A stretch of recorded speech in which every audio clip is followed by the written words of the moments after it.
தமிழ்நாடு சட்டப்பேரவை தேர்தலுக்கு இன்னும் ஓராண்டே உள்ள நிலையில் தமிழக அரசியல் கட்சிகள் தேர்தல் பணிகளை தீவிரப்படுத்தி வருகின்றன. ஆளும் கட்சியான திமுக, பிரதான எதிர்க்கட்சியான அதிமுக மற்றும் பாஜக கூட்டணி கணக்குகளை தொடங்கிவிட்டன.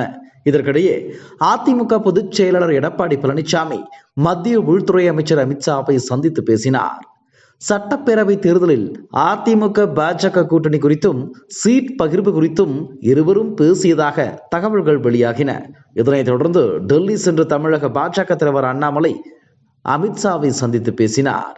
அப்போது அதிமுகவுடன் கூட்டணி அமைப்பது குறித்து அண்ணாமலையிடம் அமித்ஷா உறுதிப்படுத்தியதாகவும், தமிழக அரசியல் கள நிலவரம், பாஜக நிலவரம் குறித்து அமித்ஷாவிடம் அண்ணாமலை சொன்னதாகவும் தகவல்கள் பரவின.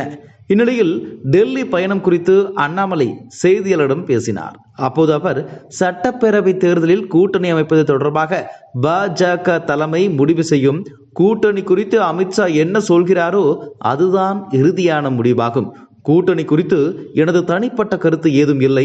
பாஜகவின் வளர்ச்சிதான் முக்கியம் என்றார். நாடாளுமன்ற தேர்தலுக்கு முன்னதாக பாஜக கூட்டணியில் அதிமுக இருந்த நிலையில் 2021 சட்டப்பேரவை தேர்தலில் பாஜகவால் தான் அதிமுக தோற்றது என அக்கட்சியின் பல்வேறு தலைவர்கள் கூறினர்.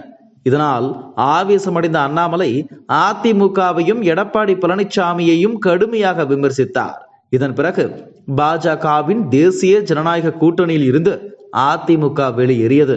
அதன் பிறகு கட்சி நிர்வாகிகளிடம் பேசிய அண்ணாமலை, அதிமுகவுடன் இனிமேல் ஒருபோதும் கூட்டணி கிடையாது, அப்படி கூட்டணி அமைந்தால் பதவியை ராஜினாமா செய்வேன் என்று கூறியிருந்தார்.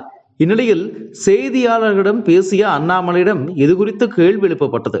அதற்கு அவர், எனது நிலைப்பாட்டில் நான் உறுதியாக இருக்கிறேன், அதில் எந்த மாற்றமும் கிடையாது, மாற்றி மாற்றி பேசுகிற அரசியல்வாதி நான் இல்லை என்றும் தெரிவித்தார். அதாவது, தமிழ்நாட்டில் பாஜக வலுவாக காலூன்ற வேண்டும் என விரும்பும் அண்ணாமலை அதிமுகவுடன் கூட்டணி அமைக்க விரும்பவில்லை எனவும், ஆனால் பாஜக தலைமை அதிமுகவுடன் கூட்டணி என திட்டவட்டமாக கூறிவிட்டதாகவும் தகவல் வெளியாகி இருக்கிறது.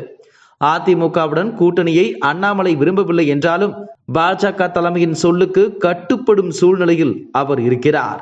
அதிமுகவுடன் கூட்டணி அமைத்தால் தான் பாஜக தலைவராக தொடர மாட்டேன் என்று அமித்ஷாவிடம் அண்ணாமலை கூறிவிட்டதாகவும், அவரை மத்திய அமைச்சராக்கி தமிழக பாஜக தலைவர் பொறுப்புக்கு வேறு ஒருவரை நியமிக்க பாஜக தலைமை திட்டமிட்டுள்ளதாகவும் அரசியல் நிபுணர்கள் தெரிவித்துள்ளனர்.